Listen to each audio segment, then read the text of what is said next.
Okay, welcome back. I'm OK Fixer. Welcome to my garage. We're going to be doing a little bit of shenanigans on this engine. See if we can't make it run.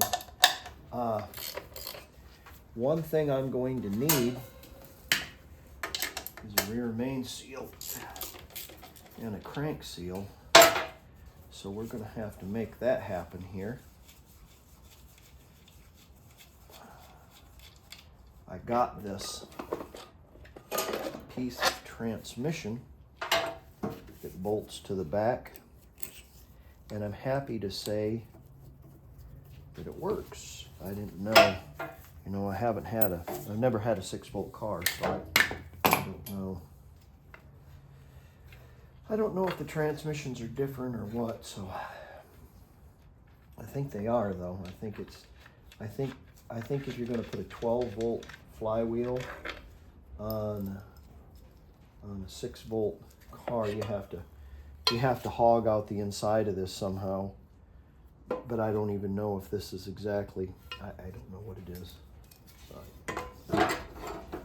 Don't know. Put that over there.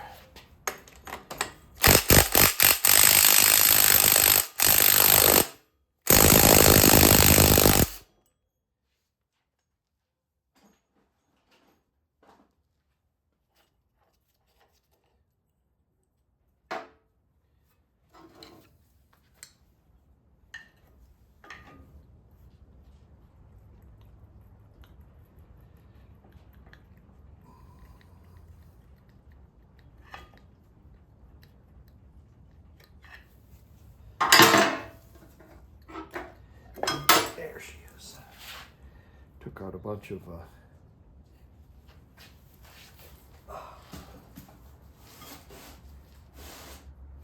dowels with it. All right. Looks like we have our original 4 dowels there still. Here is our shim stack.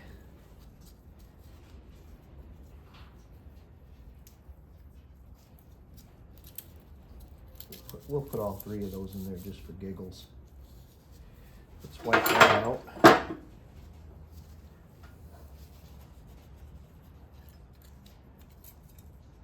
Wipe that out.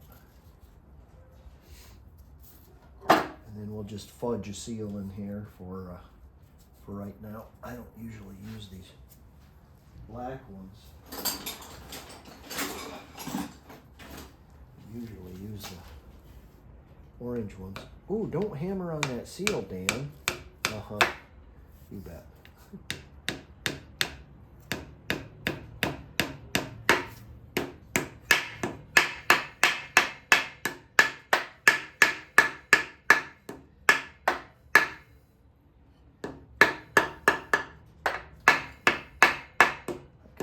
We're just going to start this engine just for a little bit, so it doesn't have to be perfect. But it does have to be.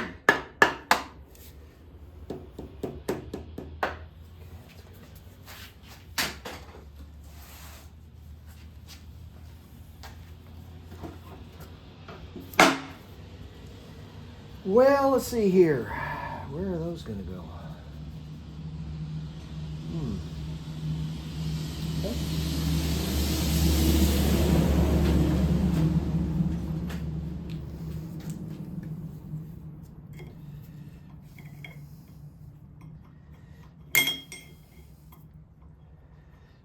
I'm not even going to worry about them. Come on out of there. Come on.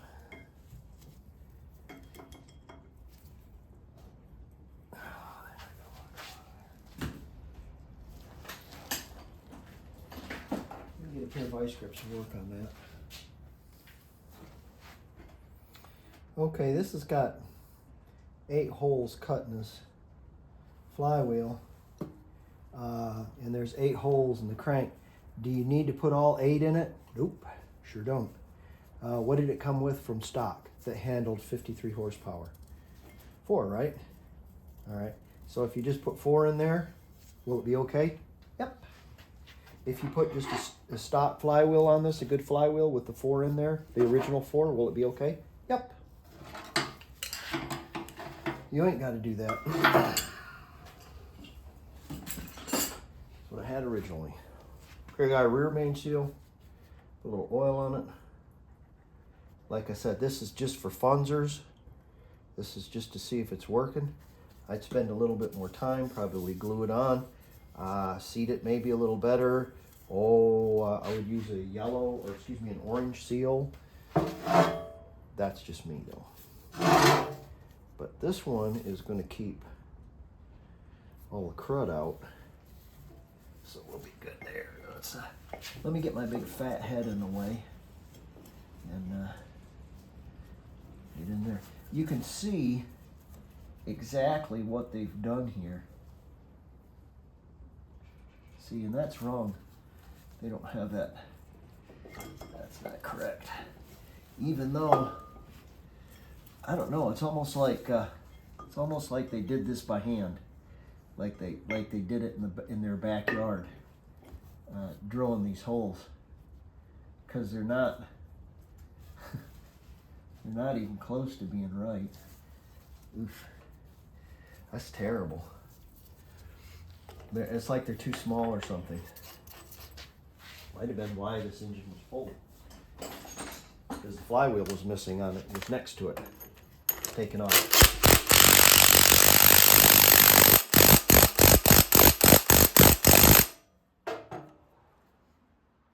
You okay there? Still turns? Yeah. How about our end play? Not any end play? Any at all? Any at all? All right, should be good.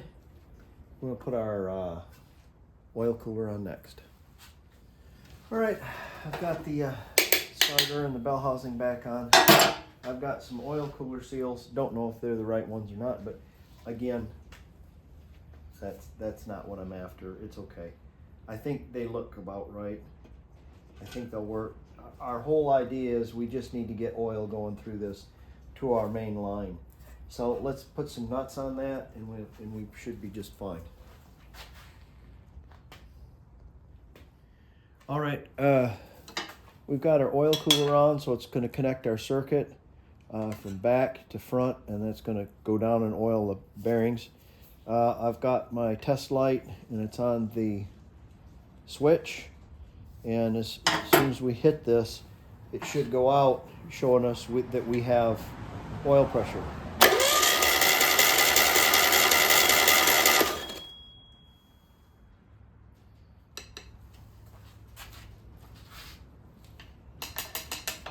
Kind of holds on to that pressure quite a long time, doesn't it?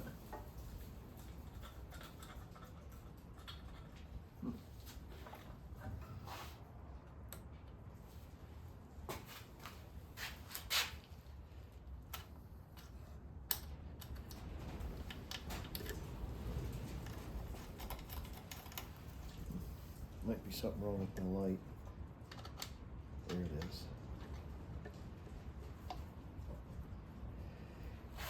Let's try it one more time. Try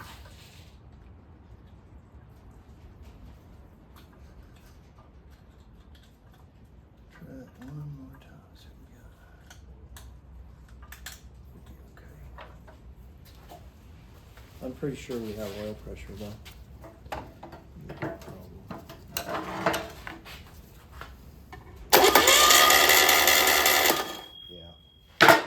Our oil pressure is going to be fine. There will be some. There's something wrong with my test light. No, it's getting. So it should be just fine. It should have oil pressure. All right. This pulley here has 2 marks. It might be for a fuel injection pulley. So I don't know. But most all pulleys have, especially on a 70, they'll have 3 marks. One here, one there, and one about 1 inch away. And the one that's 1 inch away, when it lines up with the case, the the keyway on the crank will be to the left right here. So I think I'm going to go right there. I put a mark 180 out. We're going to look at number 1. So it's a little bit loose, but it'll be okay just for a test drive with Toby.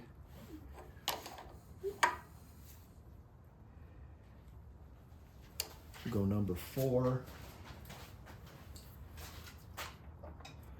A little loose, not really bad.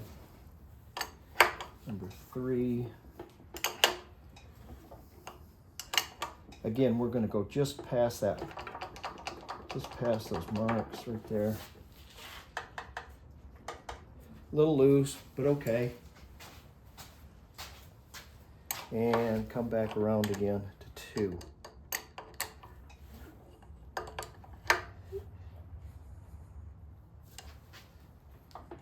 Great. Those are perfect. Now, when I come back around to 1, the distributor doesn't line up the way it's supposed to. It should be about like this. Our notch is right here, so our is off a little bit. It's highly possible they might have a tooth off when they put this thing together. Yeah, maybe not. But this should be at about a 45. It should be about right there, and we're off. I'd say we're off a tooth. So, but it's okay. We're gonna bring that up right about there, and we'll adjust it when we crank it. We're gonna take out the fuel pump rod so it's not dancing up and down. And I did a little quickie to the valve covers. I glued some new gaskets on there and greased them. So we're gonna clip those on there just for right now, and let that glue set up while I'm working on some other stuff. We'll take them off. Because I want to see it. Well, I want to see oil coming out of those heads. So I'm going to clip this other one on. We'll clean some spark plugs and put some spark plugs and some plug wires on it. All right, I put a couple of blueser pipes on. Definitely been into because somebody put a bigger bolt there, like 10 millimeter instead of 8. Got a coil on. And I did a quickie on the spark plugs, putting a little anti-seize on the threads, and I noticed that the insulators are black, painted black. So somebody did a quickie to the engine as far as cleaning it up, and did a little paint job on it, and they didn't even pull spark plugs out of it. They just painted the tin with the tin on the yeah. Yeah, so you see all kinds of stuff like this. So let me put these spark plugs in there, and then put some wires on. These all came out pretty good. We'll put some wires on and a carburetor, and we're getting close. Getting close.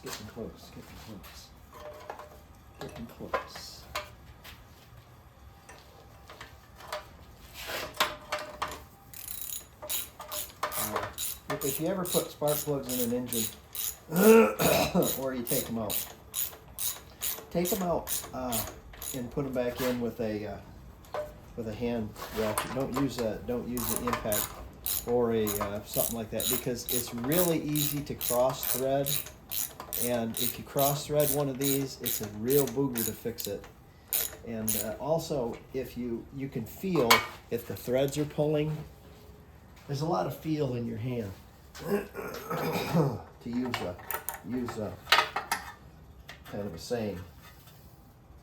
Well, what do you know about that? All right, I got to fish these back out of there again because they fell down. Let me get them in there. All right, on number 1, we're pointing to number 1. This is going to be number 1. I watch this all the time on videos, and people get this fouled up so easy. 1's back here.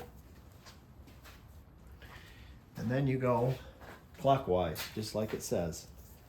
And so 1, 4.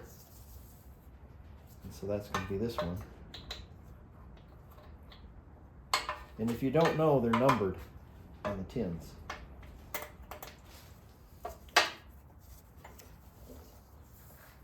and then 3, number 3, and then number 2. Now, it's so easy. Let's check it out again. Okay, we got 1.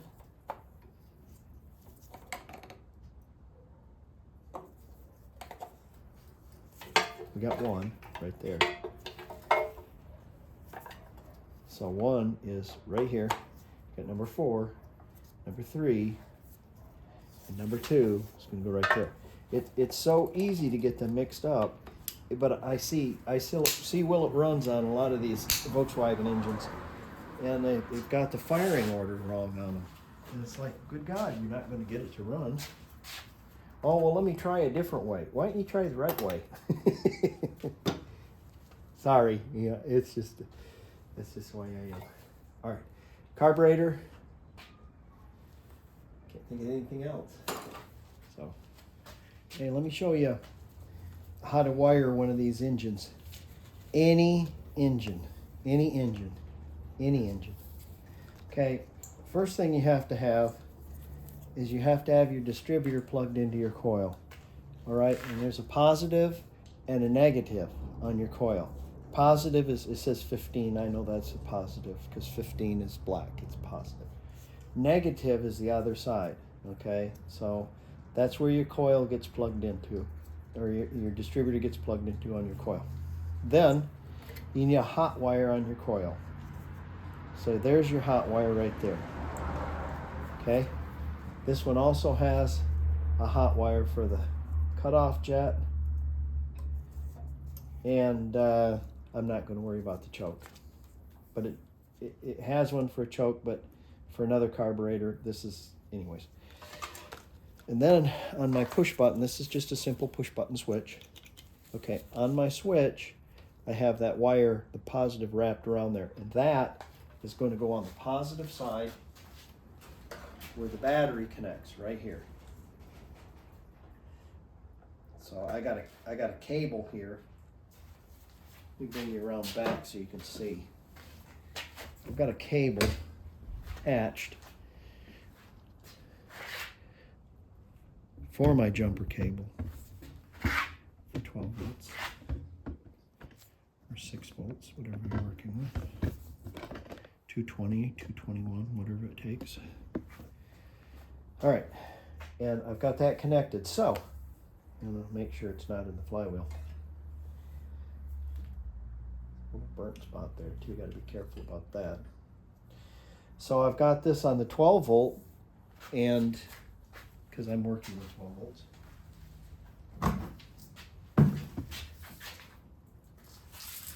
And when I connect that, like that, let's see here. Then when I connect the negative side, you should hear the magnetic cutoff click. Can you hear that click? Okay, that also means that we're powering the coil. So unless you're cranking it, don't do that. Okay, so we're gonna let this one hang, the negative hang. Then, what you've got here is on the other side of this switch, you put it on the solenoid. Any car, it's all the same. And all you're doing is you're putting a signal from the positive to the solenoid. It's already got positive coming to here, so signal will go in, it'll flip that solenoid, and it'll run the starter motor at the same time. It powers the coil and the electric cutoff on the carburetor. You want to shut it off, just pull your ground. Just pull your ground. If you're not running it, make sure your ground's not on. And then your coil won't explode. And you know that's important. All right, if you're gonna start an engine, make sure you got a way out, both ways. Make sure you've got some water and I have a fire extinguisher over on the wall. And when you're putting gas in your carburetor, and you're using a little squirt bottle like this, make sure the squirt bottle is clean and nothing's going to fall in it. The carburetor, that is. And usually what I do is I pour gas into a jar because I want to see how much crap is in it. See, there's no fuel filter there. And so if you just inject crap in your carburetor, you might end up with an engine that won't run because of fuel problems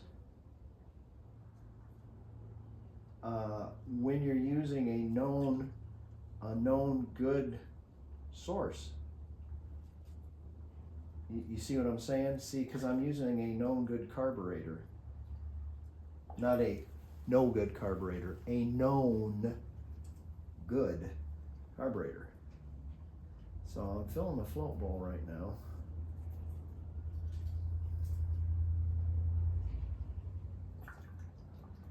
I've got a lot that's overflowing. I think that's it.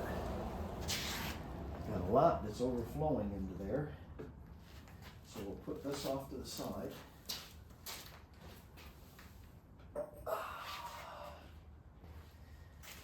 And we will connect our power. And we'll get our switch. And we'll see what happens.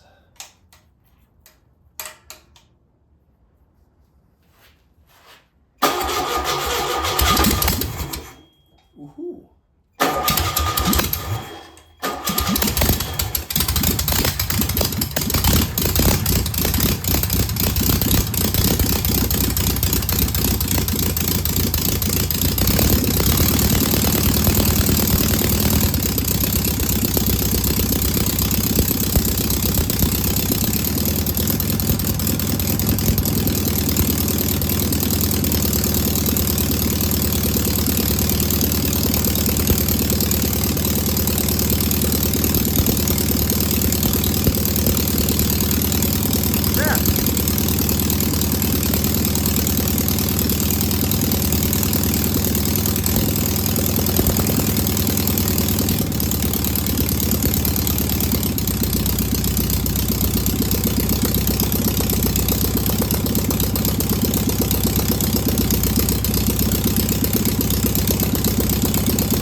Just pull your ground. Look at that.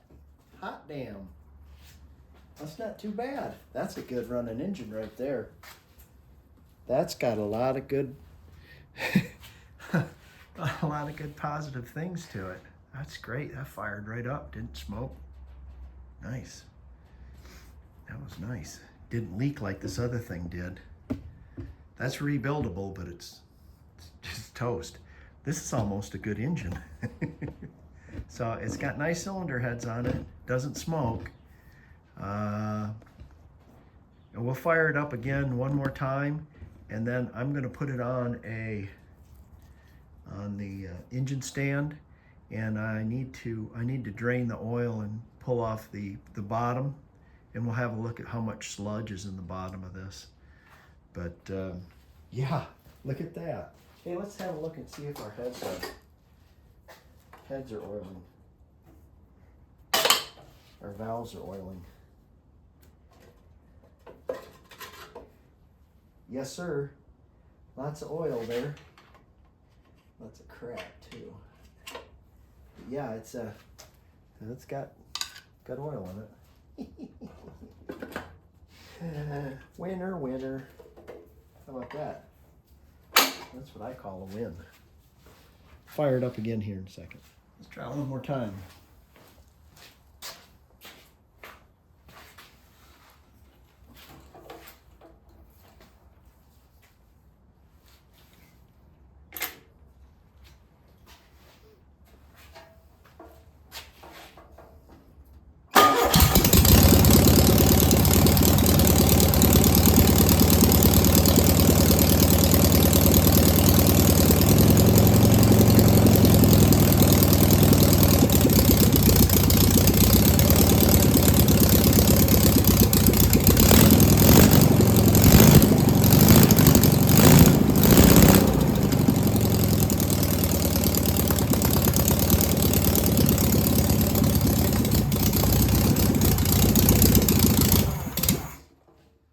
out of gas. Terrific. Okay, that's a winner.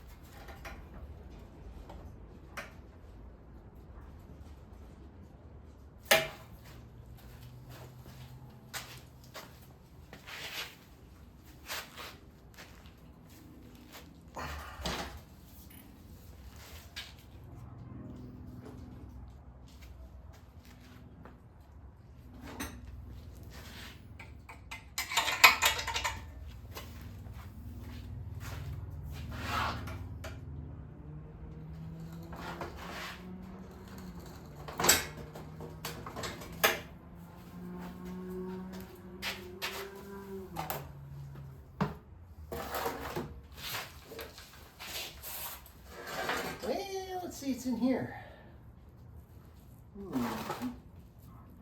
Ooh. Looks like we got some shenanigans going on under here. We'll have to see exactly what we got going on.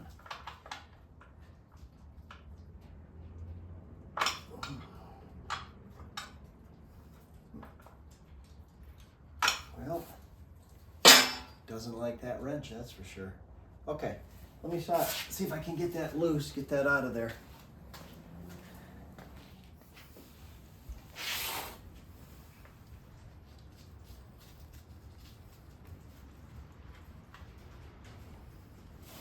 Oh, look at how nice and slow it is. You know what that tells me? Ooh, savage. The savagery on the other side of that. It's probably just plugged with sludge. How slow it is. And it's full of oil. It's just real slow. Okay. Let that drain for about 9 months, and then we'll flip it upside down and take that plate off and see what the shenanigans is underneath there. I already know. Just as I figured. We got some sheetrock screws and some double nuts and some self tappers and some wood screws and some whatever you could find on the floor. I think these two are original and all the rest are God only knows what. Okay, let's get into that and see. That ought to be fun. I think I got a nickname for this engine. It's called Bigger. Because when the thread stripped on something else, on the original fastener, they just bored it out and made it bigger. They neglected the wood screw here, though. It didn't take. The wood screw didn't take. Might be ate up underneath here, so let's see. See how bad she is. Oh, the wood screw's kind of holding on. Let's see if I've got a wood screw adapter. I think it's 3/8. Because why would we use metric? Oh, I don't know. Might be 10mm.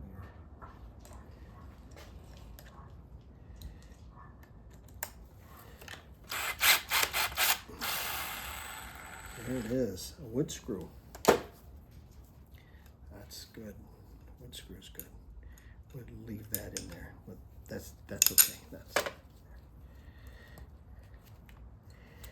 Well, let's see if the bottom is ate up.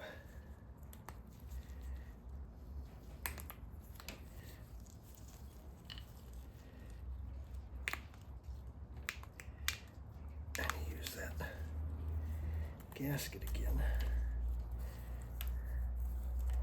Because it's special.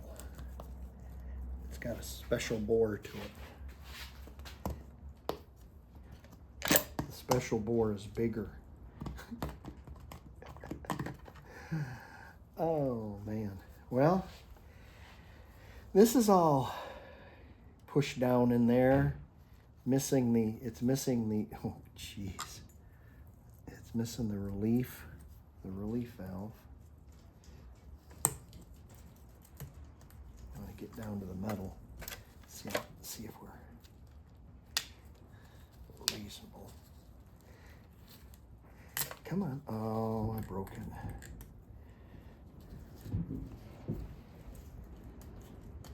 Yeah, that's not too bad. It's still in one piece. Where's a screwdriver? There we go. Let's have a look for what you got here.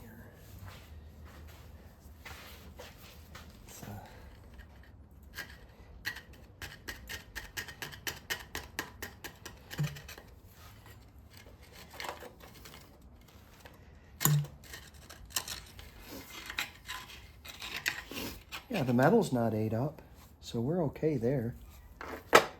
We're all right there. That looks okay. I don't like this though. What's that all about? Seems like this should come down a little bit more.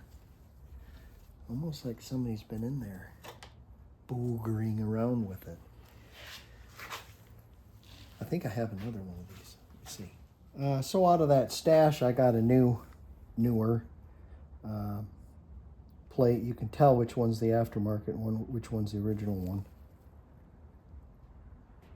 So I'm going to clean this up, and oh, good, all over my sockets. That's a bonus. All this, no sludge there, none. Yeah, it's a nice one. There you go. Let me clean this all up. We'll put some new gaskets on there and put bigger all back together. All right, just for giggles, I put that new piece in there. Put new gaskets on it. This wouldn't tighten up. It's possible what I might do is I might make these other ones that are all weird. I will make them, well, it's actually got a 10mm head on it. So I'll have to get into it and see, but they'll have to be made bigger. So there you go. Well, it's not rotten. It's kind of a weird case. It's only got one relief valve, but it's a B engine. I don't know. Maybe it's early. Don't know. But it's only got one relief valve, which is just, I don't know why. It's not ate up, and it runs pretty good. It has doesn't have any end play, and it has really nice heads on it. So I think this is a winner. This is a really good one. This one over here, I'm probably going to get on New Year's Day, and I'll probably take it apart and film it. See what's underneath it. I might know somebody who has a 1300cc piston and cylinder, so we'll see. Okay, thanks for wrenching with me, guys. And these can still be found in. They look terrible, but this one is in relatively good nick, so it can be rebuilt and used again. It's got some problems with it, but it's not. It's not too far to be over, you know. The main deal is the end play, the fact that the crank and the cam gear are the same, probably. No end play means that the case is good. It's got nice heads on it. For $100, come on. You can't, you know how much these things are. So, but if you add up all the money I spent going down there, and you know, $300 worth of gas and $100 for a hotel, you know, things start getting. But maybe we can make a go out of that one. I'll have to take it apart and see. Anyways, thank you for wrenching with me, and y'all have a great and blessed New Year, and I'll see y'all around. Bye.